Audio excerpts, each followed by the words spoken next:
Do you want to improve at a quicker pace? Check out the GitGud Course. Instead of just understanding concepts, you'll learn how to implement them directly into your driving. What makes it effective is the approach and practical drills. Together, we're gonna focus on breaking down those complex concepts into small digestible bits that are simple to understand. Everything from the course was tested and refined during the years in coaching sessions, so what I ended up with was the ones that I saw were the most effective. Let's elevate your racing skills together.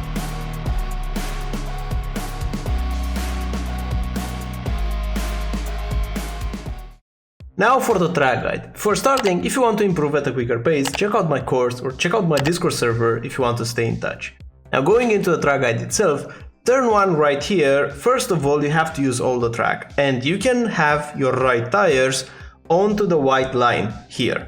So you want to open up as much as possible. Notice that half of my car is on the blue part right here. Open the corner as much as you can. In terms of the braking, I have to be honest with you. On this track there are a couple of corners, this one included, where I don't have a reference for braking. I'm braking mostly on feel, but I tried to find some markers for you that might help you out. So for example, here in this corner you can use this writing here. It's just the name of the track. It's the Jerez track. So I'm braking at the end of this writing. You see this one right here. When I'm not seeing it anymore, I'm applying the brakes, but when I'm driving I'm not looking there, to be honest with you. So when I'm actually driving, I just judge the distance to this corner. And I think at the subtle level I might use this white wall as well because it's on my right side. But I'm gonna give you like a couple of different markers: the writing on the left side, the distance from the apex, and this white wall. Generally you don't want to have a brake marker on your left when you're turning right, but in some cases you don't have a choice and you must use it. Here I think you have a couple of options. Very important, I'm not using the fixed braking bias, like the default one. I'm using the fixed setup, but not the default braking bias. I'm using a 53.5. This is important because it changes the balance on corner entry. Now, for this corner right here, what's important to note is that you can cut a lot this curb.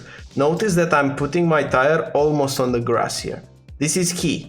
A bit of an earlier apex because you will see me understeering here on my way out, like this throttle application and this amount of steering angle. It's not something like you really want. So a bit of an earlier apex. Ideally you just want to go straight up with your throttle. Not the end of the world, but like half a tenth was lost here. It could have been done better.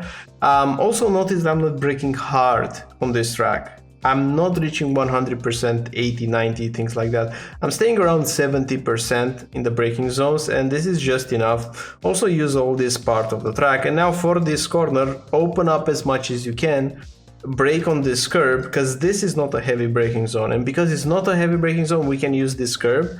Generally with these curves, whenever you're braking on them, the tire goes up and down like this whenever you're braking on the curb, and it doesn't make contact at all times with the tarmac, and therefore the braking performance is not as powerful as it could be. But because you're not braking very hard into this corner, this effect is diminished, so you can still use it. What's important here? Two things: late apex and cut a lot the curb. So look what I'm doing. I'm trail braking from this point onward. I'm doing the first stage of the braking, and now I'm gonna trail brake. Look, and it takes a while to trail brake. Still on the brake, still on the brake, still trailing, 1% on the brake, so still trail braking, 3% still trail braking, and now going on gas. And when going on power, notice how much I cut this curb. Look. You see, I'm going completely over it, and then I put the throttle down. And this is important because the advantage of this is, first of all, you have a better angle. You basically increase the radius of the corner whenever you're cutting like this. You make your radius bigger, and therefore you can carry more speed. But also, in a way, you're putting the throttle a bit earlier because the radius is a bit bigger. You have more space. You can be a bit earlier on throttle, and this is exactly what happens. By the way, the limit is whenever you're hitting the sand here, the gravel. If you're just brushing it, you will still get an off track, so don't go more than this. I think this was the absolute limit. on how much you can use in this corner, and right now you just want to minimize the distance traveled, taking the shortest path. For this corner, I'm using this part of the track to open up with the right tire still on the white line. And when turning into this corner, make sure you are turning with 100% throttle in 6th gear. I'm using the fixed setup once again. If you have an open setup, generally open setups are a bit more aggressive, and on this track you can benefit from less downforce. So if you're on an open setup, most likely you will have a bit less downforce, and with less downforce you will have to brake more. Because what I'm doing here is, look, I'm braking with 10% and then putting the throttle back up. But no matter the setup that you're using, what's important is this: turn into the corner first and then brake. Look, at this point in time my steering wheel is like this, and I'm turning with 100% throttle in 6th gear.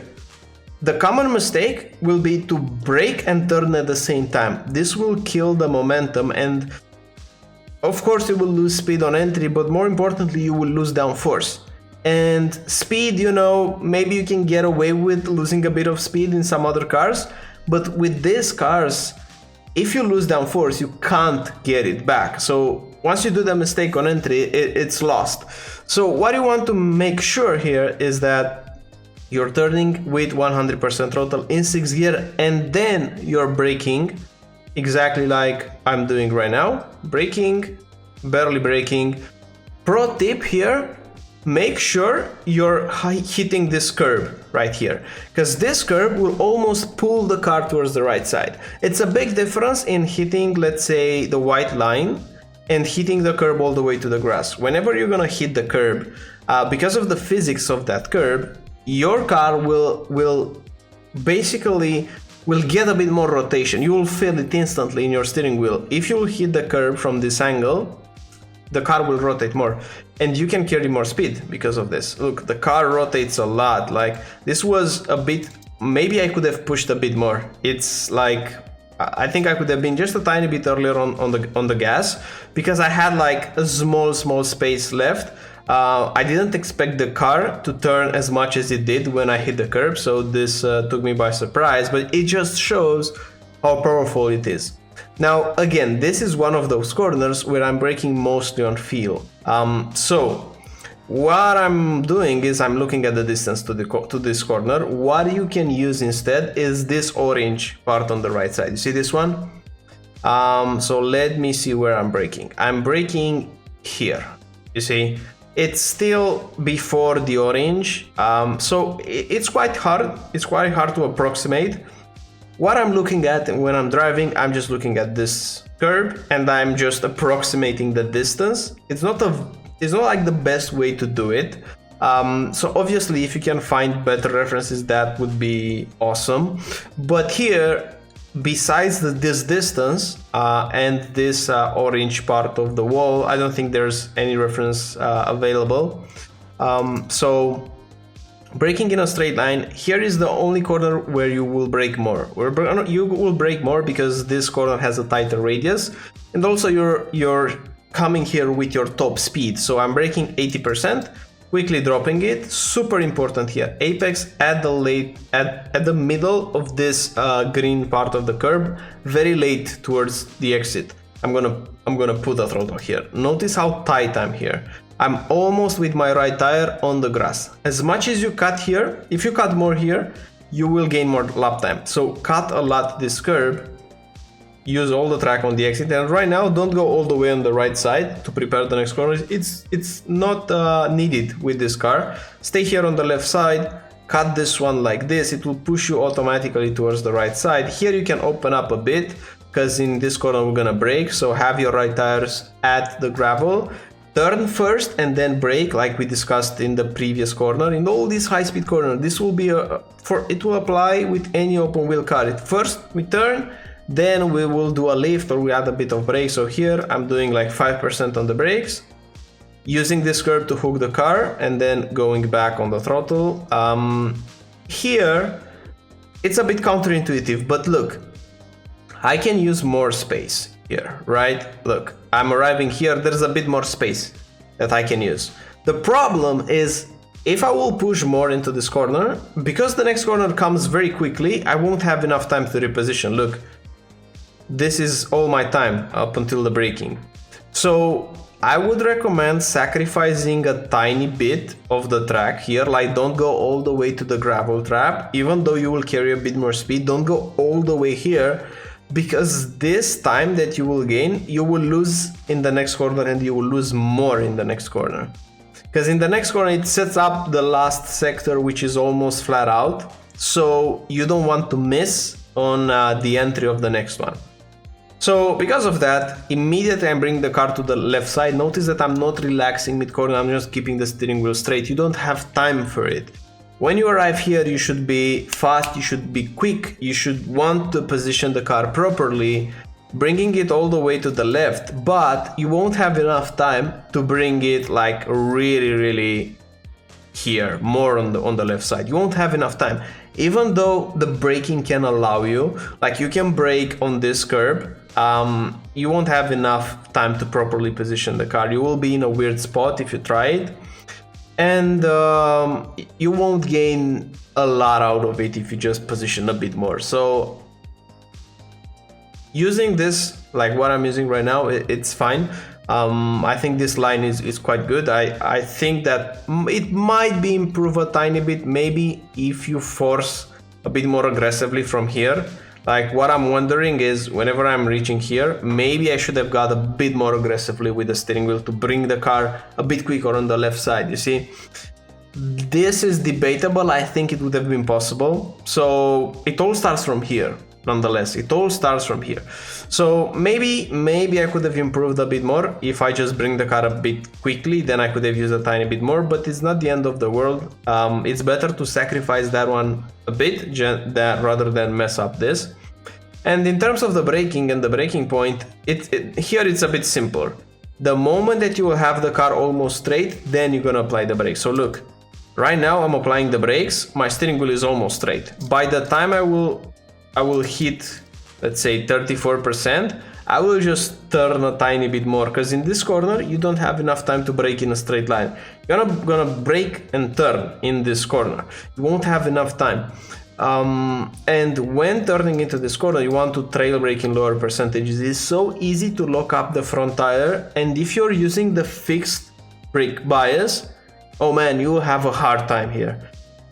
Go with a lower brake bias, that's the first thing, and try to trail brake in the lower 20 percentages. This is how you're gonna get a bit more rotation without the downside of just micro locking up the tire and not make the car turn. And from here, you want to use all the track. You want to turn with 100% throttle into the corner and then do a lift. I reckon that this lift was too much, and I think I'm gonna lose a bit. Look, I lost 0.03 in the delta, because you can get away with a quicker lift. You see, so with your pedals, you should go like this very quickly. I mean, it's not braking, it's just the throttle. You're on throttle, you're off, and then go back. You see, it's something like this very quickly. The quicker you go from 100 to 0 to 100, the more you're gonna gain. And honestly, you don't need, like, you think you need a bigger lift in terms of the distance between the 100, 0 and then 100. But in actual fact, whenever you're doing, even if it's a very short lift, whenever you're doing it, you get just enough grip on the front tires to bite. So just a bit of a mistake here, you can get away with a sharper throttle application. This one will be flat. You just have to stay tight around here. Don't push more, so don't over prepare the next corner. Don't bring the car all the way to the left just because you see the curb, and because you will see some drivers doing that. But you will just waste time, you will travel a longer distance. This car is perfectly capable of taking flat the next corner, even from this inside line, so just stay on the inside. Cut the curb though, because if you're not gonna cut it, you will arrive here on the blue, and you don't want that. You will just travel a longer distance. And now for the last corner, I wasn't sure if I should use or not use the curb. The lap was quite decent and I didn't want to risk it. But I think you can get away with doing what we usually do whenever we're not braking hard, like putting this left tire on the white line. You see, I'm not using all the track here. This was obviously a mistake. You can do it better, you can open up the corner a bit more, so do that. In terms of the braking reference here, again, it's a bit tough. You have this blue, you see this blue color on the right side, not the one near the curb, the other one. There's white and then blue. When I'm showing with my mouse right now, I'm braking at it. You see, it's almost like when the nose is at this part, I'm applying the brakes, I'm braking in a straight line initially, and then when I bleed the brakes, I turn more and more and more. And what's important here, you have to almost imagine that you're gonna cut this grass in the curb and go like this. You see, like shortening the distance.